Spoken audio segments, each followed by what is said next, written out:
Hello everyone, welcome back to leewhat channel. On today Crusaders Quest video, I want to explain about how to build heroes in Crusaders Quest. Especially for the new player, because we actually have a lot of heroes, right? We have like hundreds of heroes in this game.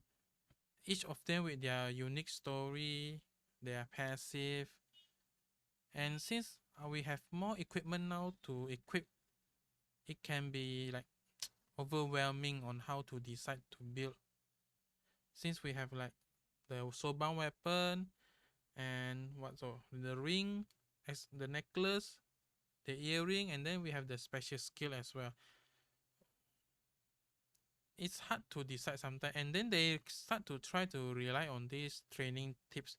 The training tips, it can sometimes can be unreliable because it based on the major player use. Since that, yeah, so you can see that it sometimes can be not accurate, inaccurate. So it's very simple on how to decide. It's just basically logic, as a common sense or that.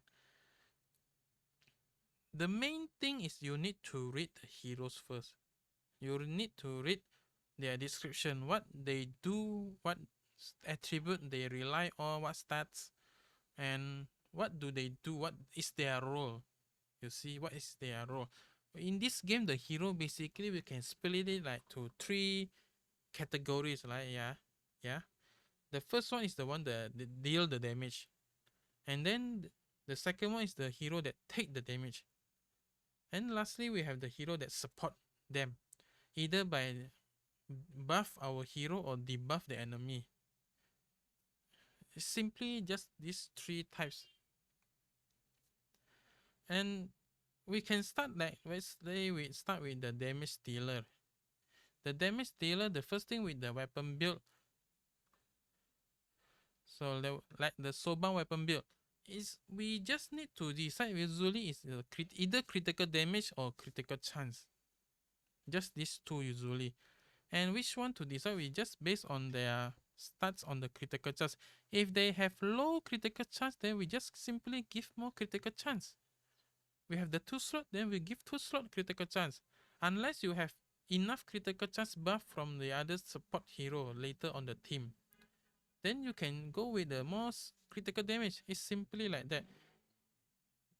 For the damage dealer, it's usually just those two, the critical damage or critical chance. That's the balance of it. And then for the sigil is based on the damage type the hero deal. So this damage dealer, like, we have like 3 type of damage. The first one is the physical damage, and then we have the magical damage. Lastly, the neutral damage. Based on this, we can decide the sigil. For the physical damage and the magical damage, they need to have a penetration sigil. Because in this game, we have the damage calculation, where we compare our penetration against the enemy's defense, which is the armor or resistance. If you are using physical damage, then compare with the enemy's armor. If magical damage, then you compare with the enemy's resistance. If you have at least penetration equal to the enemy's armor, at least or more, then you can deal your full damage, 100% damage. This is excluding the enemy's damage reduction. But if you have less penetration than the enemy's defense, then you deal less than 100%. The further the difference between your penetration and the enemy's defense, the bigger the damage reduced. You could even lose 90% of your damage if you don't have enough penetration. So even in that case, increasing your critical chance or critical damage or attack power, it doesn't really help increase your damage much. Reducing the gap between the penetration and the defense is even bigger impact to deal more damage. So penetration is very important, but too much penetration doesn't increase your damage. So you need to keep the balance. Usually the penetration sigil is enough. to cover the difference, including the damage, the hero's passive and that. So then we left with the neutral damage. The neutral damage sigil is just simply based on the attribute that they need. You need to read the description. What attribute do they scale with? Do they scale with the attack power? Then you just simply give attack power sigil. If they scale with the armor, then you just give armor sigil. Like that. Resistance, then give resistance sigil. Depending on their passive, some could use the set sigil, some cannot take the set sigil. So it's case by case. You need to experiment with it. Then that's done with the armor, with the weapon build and the sigil build for the damage dealer. The next thing with the earring. No, that we cover the earring later. Then next with the damage, the second type of hero, the one that take damage. Usually just basic, the weapon build usually just go with the damage reduction. Double damage reduction. And the sigil, usually just the damage reduction with HP. Because we simply want to stack a lot of damage reduction. There is cap. The cap is 80%. But the cap isn't accumulative. Let's say, not to say. It's the damage reduction in weapon, in sigil, in ring is accumulative, but the damage reduction from the passive skill like that is multiplicative, if I can say it right. So let's say on your equipment you have 50% damage reduction, and then you use skill like protection of the goddess or the smile of the goddess, which give 50% damage reduction. You don't get 100% damage reduction. You get 50% of that, the leftover 50%. So 50 plus 25%, total 75% damage reduction. So yeah, it's not accumulative if it's different kind of damage reduction. So you want to stack as much from the equipment, then you don't need to rely too much on the skill to get the cap. But there is also exception, unless if the hero that, the tank hero that is scaled with armor or resistance, then we can use armor set sigil or the resistance set sigil. And then you ask which one the set sigil. So let's go with the sigil tome. So we have this one, armor, and then damage reduction, and then critical resistance. And the other type, the armor, maximum HP, and then generate 10 SP. Usually we don't need this type, this set sigil, because we have the accessories later, the necklace. This one is usually absolute. So we focus on either the armor, damage reduction, and critical resistance set.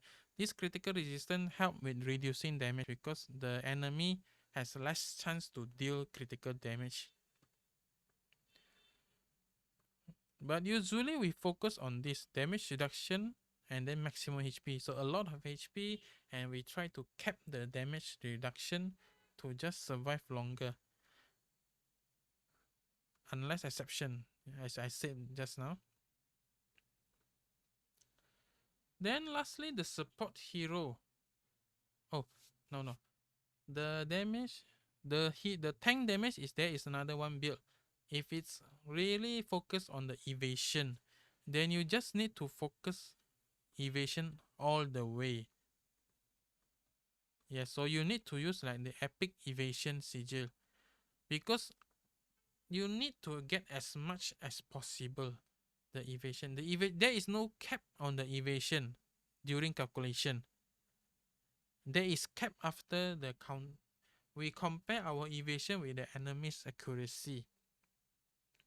So let's say you manage to get like 200 evasion, and enemy only have like, let's say 50 accuracy. So 200 minus 50 is 150 evasion, right? But it doesn't mean you have 150% chance to evade. You still have the cap after the calculation. It's 95% evasion chance. See? So you need to get as much as evasion.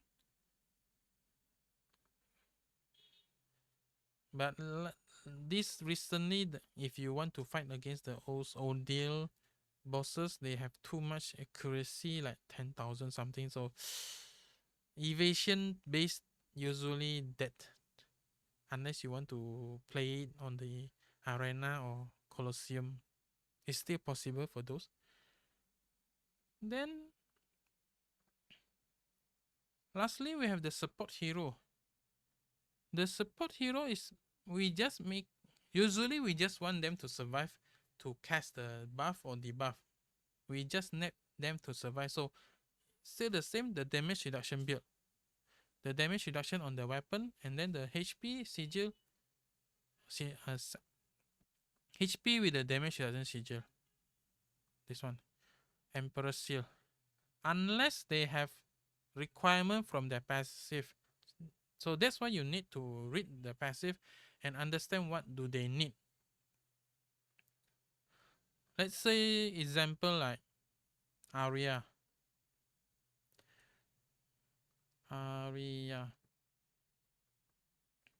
So here, Aria heals the enemy. Celestial Blessing increase ally armor and resistance by 125% of the hero's armor and resistance respectively. Celestial Blessing increase attack power by 20%.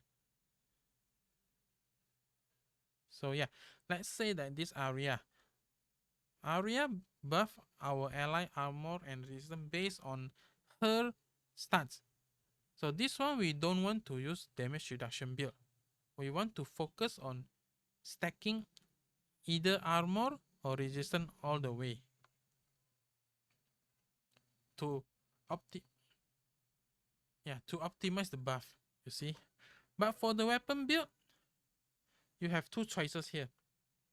The first one is your double damage reduction to ensure she can survive, because that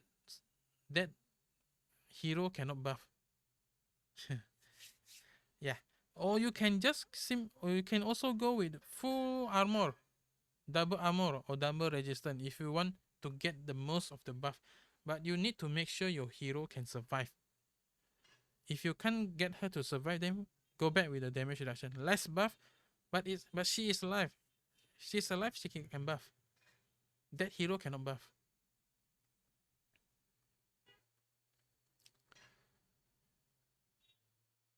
The same thing with the damage dealer just now. Like, let's say the neutral damage. Like Sworden. Let's see, Sworden. Where is Sworden? Here. So Sworden, upon using an ally's free chain, the hero wields the Flaming Spirit Sword to deal neutral damage equal to 2000% of their armor.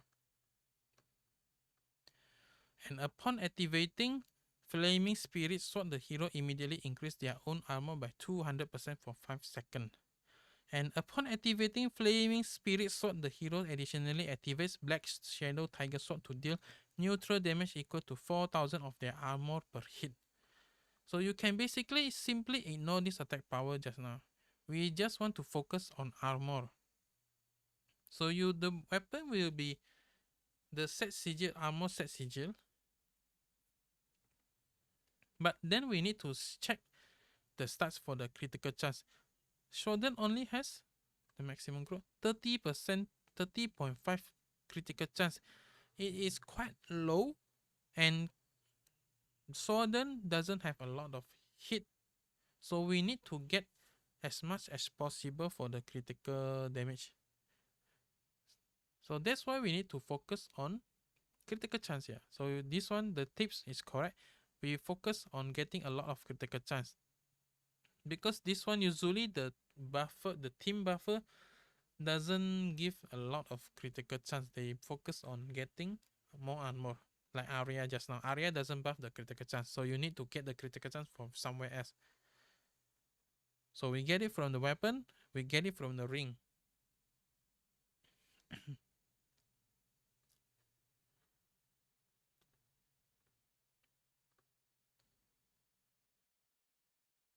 The same thing like Haim.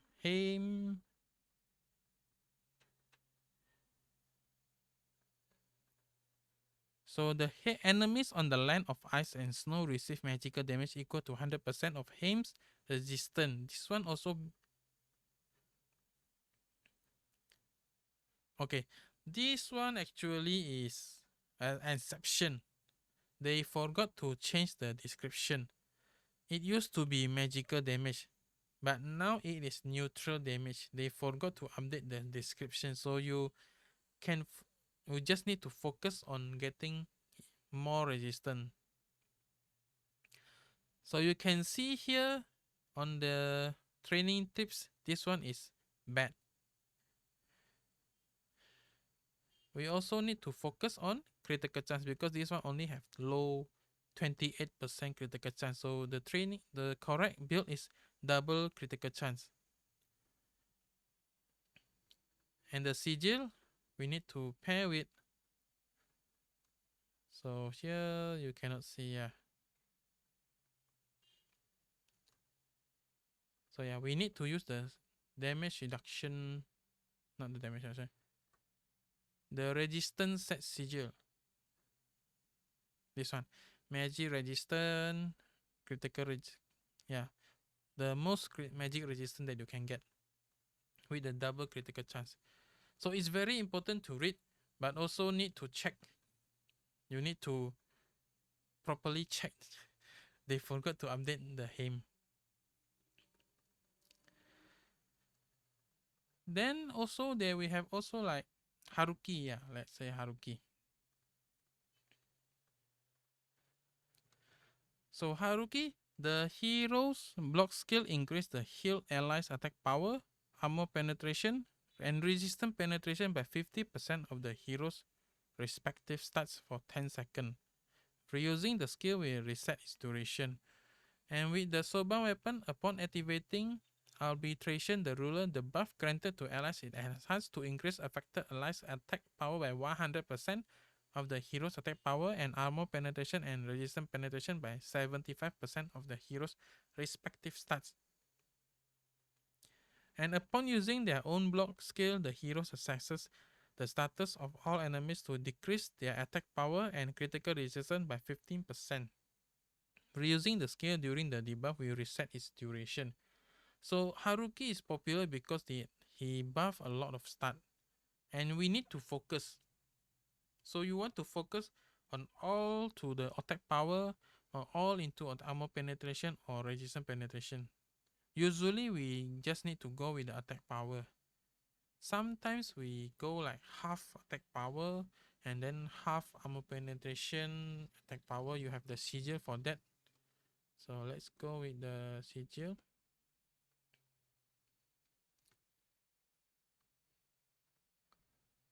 So something like that. We have the armor penetration and the attack power. The thing about Haruki is the buff that he doesn't get from the buff. You see only the stats that you can see. So this set option doesn't help with the buff. So you cannot use the stat sigil, the set bonus. You just can focus on this one. So this one is basically about balance. The usual type is the 4 attack power. Unless you also cannot get Haruki to survive, then the weapon build will be the damage reduction. But usually it's attack power, the double attack power. So let's check the training tips. Haruki. So here you can see the attack power.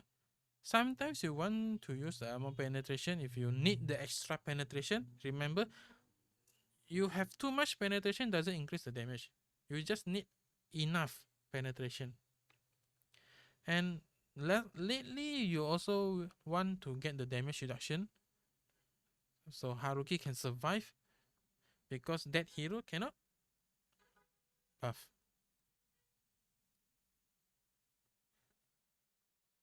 So that's basically the 3 types of hero here. The damage dealer, the hero that take damage, and then the support hero. Then for the ring usually, let's say, basically you just want the resurrection ring, right? You cannot be picky. If you can get the lifesteal and then the resurrection ring, that will be perfect. But if you cannot, then whatever resurrection ring that you have is better than none. Then for the damage dealer, if the normal ring, for the damage dealer usually is either the accuracy or the penetration, those two. If you don't have enough penetration on the side sigil, then you get it from the ring. But if you have enough and the boss usually have a high evasion, then you need the accuracy, the triple accuracy. That's basically the ring. For the damage, for the hero that take damage, the ring basically is just a resurrection ring or just damage reduction ring. That's all. No other option. Same with the damage, with the support hero. The support hero ring, still the same. The damage reduction or resurrection ring. Unless it's like Haruki, then you want to get like maybe penetration if you can survive. If cannot survive, then resurrection ring. Simply like that. And the main option depends on the hero that scale. If it's Arya, then you either get armor or resistance. If it's Haruki, then you get that power. Simple like that. For the damage dealer, lifesteal or critical chance. Either those two. As long the hero can survive, you can put anything you want. Then what else? The earring and the necklace. So the earring and the necklace. Or we go with the special skill. Special skill is also very simple. We don't use much difference here. Usually it's either like Spirit of Vengeance. This one popular for the damage dealer that scale with the attack power. Because simply like that. The Spirit of Vengeance increase the caster attack power by 150%. The rest is whatever. We basically want this increased attack power. And if it's like Sworden, then we want to use Overflowing Determination. The caster attack power is increased by 55% and armor by 50% for 10 seconds. This one increased 50%. You might say, why not using Flame of Avarice for Sworden? It increased 200% armor. Oh. So this one you should be better, right? No. This one, the animation is too long. Sworden animation alone is already like too long. Then you want to combine with Flame of Avarice, Sworden will even deal less damage because too many animation. Especially if you have like the accessories to give more SP, then the Sworden might stuck just keep doing the Flame of Avarice, so you don't have any chance to deal damage. The rest of the skill is not used much for the warrior. Then for the paladin, usually we use the Spirit of Protection for those that scale with the armor and resistance, because the Spirit of Protection increase the hero's armor and resistance by 200%. And they also receive all damage targeted at the entire party. So if the hero doesn't have the passive that take damage, Spirit of Protection will make it happen. But make sure the hero can take the damage, or else he will die first, he or she. And the bonus is we also can deal the neutral damage if we can cast the Spirit of Protection again within the duration. Next thing is usually we have the Light of Grace, because the caster immediately heals the leader ally and the hero with the least remaining HP, and healed allies receive 50% less damage for 7 seconds. So this one is popular for the damage reduction buff. And then we have this lower the anchor. This one depending if you want to fight against enemy with high evasion, because fixes the target's chance to get hit to max for 5 seconds. This one basically make the enemies have a 0 evasion. Sometimes we need this for the ordeal. And this one, consecutive death bomb, it has a special case, because this one has a attack knocks hit enemies into the air, decrease their resistance by 30%, and dispel all enemies buff. Sometimes we need the dispel, and we cannot have other hero that can dispel, then you can use this skill to dispel. Sometimes this also is used shield of invisibility. Basically, we use it for the immune to debuff and immune to the magical damage. So let's say you hit against Hikari like that, then you can use this skill. Hikari can't kill you at all. Yeah, something like that. Then for the archer, lately archer are less used, you see, but it's still a good DPS. So archer usually use this rapid firing soul for the damage dealer, because it give a lot of buff. Attack is increased by 125%, critical chance is increased by 40%, and motion speed is increased by 10%. Evasion also increased by 30%, by 30. So it's a lot of buff here. So, but yeah, so only this skill usually works to use, except special case like firing, where you want to reduce the SP. Reduce SP of damage enemy by 5. So yeah. Next, for the hunter, usually we use Deadly Soul, because for the damage dealer, attack is increased by 100% and critical damage is increased by 150%. And upon reactivating before termination, explode at every attack and deal neutral damage equal to 300% of attack power. This one is popular choice for the damage dealer. The rest is not used much. Western Gunner, if you want to get the caster next 2 blocks are activated as 3 chain, so you can get a lot of 3 chain if you require a lot of 3 chain. But the Western Gunner animation is also quite long. So yeah, it's a yeah. Then we might have this one, the CURV 603 carpet bomb. Is you can use it if you need the extra armor and resistance shred by 30%. Hit enemies lose their armor and resistance by 30% for 8 seconds. If you need you need the extra penetration there. The rest is not used. The bullet improvement basically for the generate 1 block, but we now have the accessories, so we don't really need that. As for the wizard, the obvious option is the Spirit of Mana, because we can get a clone that copies our block usage. It has a higher stats, 125% of the caster's stun, but you can only summon 2. After this, sometimes you want to use a mana recycle, like the Dorothy here, because it instantly creates 2 block and next 2 skill will be activated with 70% increased attack power and decrease the armor resistance of hit enemy by 20%. This one, with combining with the new accessories, we get a lot of blocks. Usually you see this for the arena. The rest doesn't use much.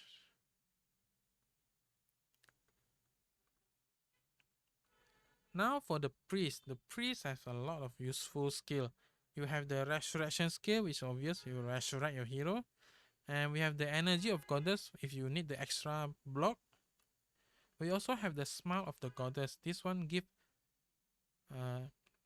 damage reduction, 50% damage reduction. This one is important because this effect cannot be cancelled.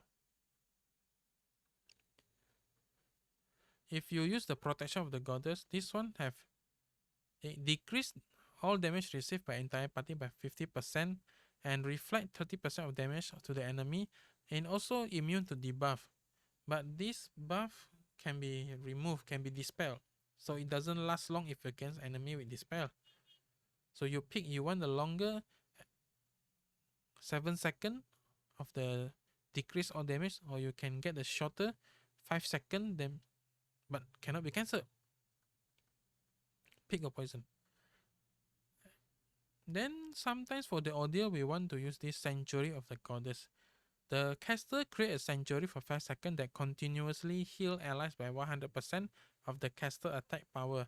Allies under the effect of this sanctuary recover an additional 5% of their maximum HP when healed by another skill. This one popular with Bari because Bari has a lot of heal count. It's perfect pair against the ordeal that we need to use healing. So this one popular for that.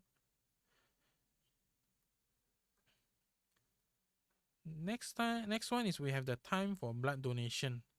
Usually if you need the extra damage buff.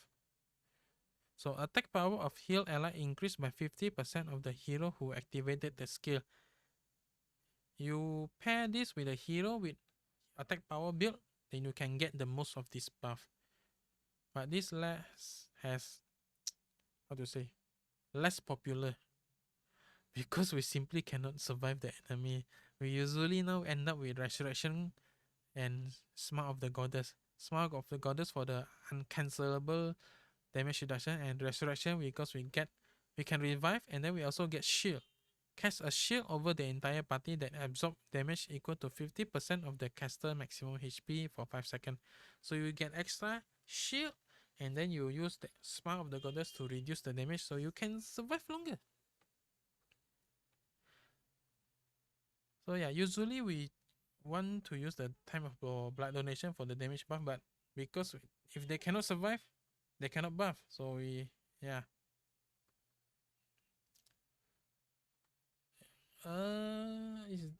I guess this video is too long.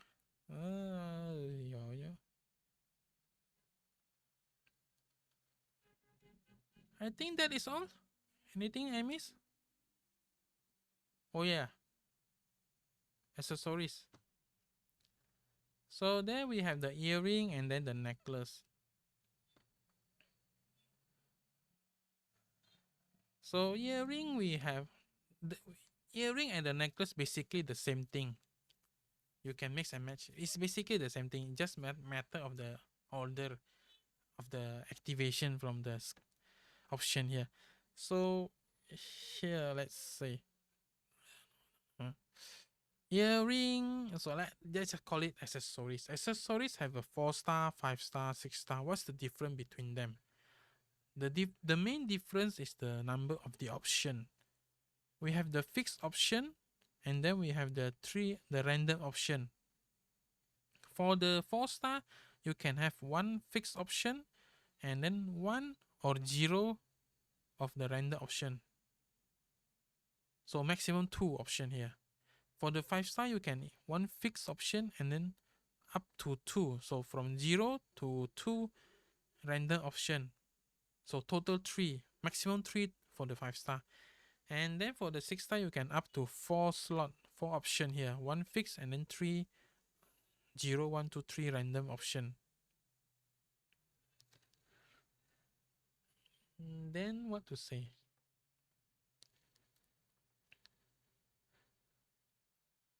So you get these accessories from the total war. When they drop the random option. You cannot increase random option. It's you get one, then you just get one. For the fixed option, you cannot change. But for the convertible option, the random option, you can change. So let's say like here, this one, the 6-star. So here, this one, we only have 3 options. Or this 6-star, we have a 4 option. Or this 6-star, we have 2 options. The first one is the fixed one, the lower one is the random. The fixed one you cannot change, we cannot convert. The lower one we can convert, but it costs antimatter. And we have the conversion limit. After you're done with the 5 times, you need to reset the option. It costs like 10,000 antimatter. So, and your antimatter is very limited. Then we have this enhance.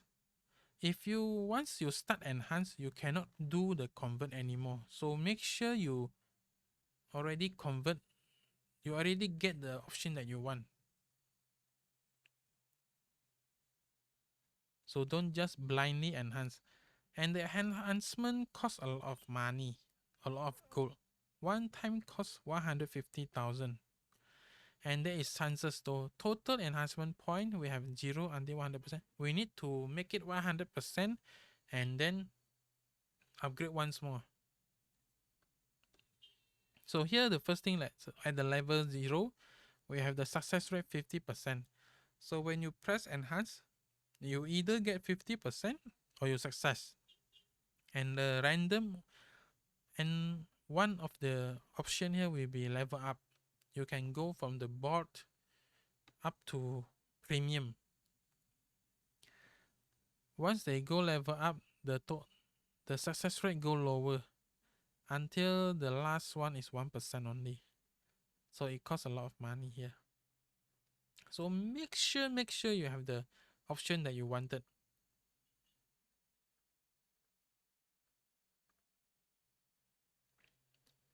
And then, like, what option do we want? So for the new player, you basically just want these 2 options. The generate 1 block and generate 1 special block, 1 special skill block. The rest is optional. Basically, these 2 change a lot, makes the game a lot easier. You can start with just getting this 1 slot. It's cheaper to enhance. Because just now, like what I say, when you enhance, it will, and when you successfully level up, it will enhance one of the random option. So if you have 4 slot, like 4 option, it doesn't necessarily will go to the slot that you wanted. So it can possibly, maybe if you're on the bad luck, worse luck, the option that you wanted will be on the last plus 16 plus max. So it's cheaper to do it just 1 slot. So example like this. Generate a petty block. Enhance. So here we get 50%. Enhance. This time I managed to level up. So from board become inferior. Now the success rate is 40%. This time we fail. And then we success again. Okay, so become intermediate. Now the success rate is 35%. We fail. Then we fail again. And if we still fail, so here you see that 100%. We need to de-enhance again. So it costs a lot of money. This one already maybe take like 1 million gold already.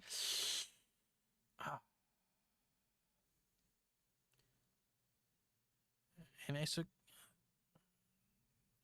so for the new player, I suggest to just get 1 option, the generate block, and then 1 option of. So like you get it from the earring, then you get one from the necklace for the generate special skill like this, but only 1 option to make it cheaper. Later on, when you have a lot of gold, you want to make the perfect one, sure, go for the 4 slot. Like, yeah, like this.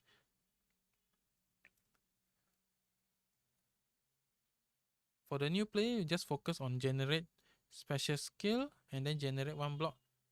Each hero want 2, right? Then you want to give it all the hero in the total war.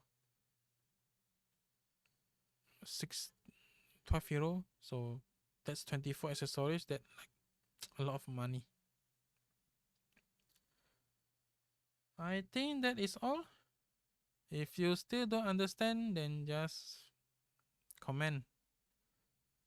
This is already 40 minutes. I'm sorry. Bye bye.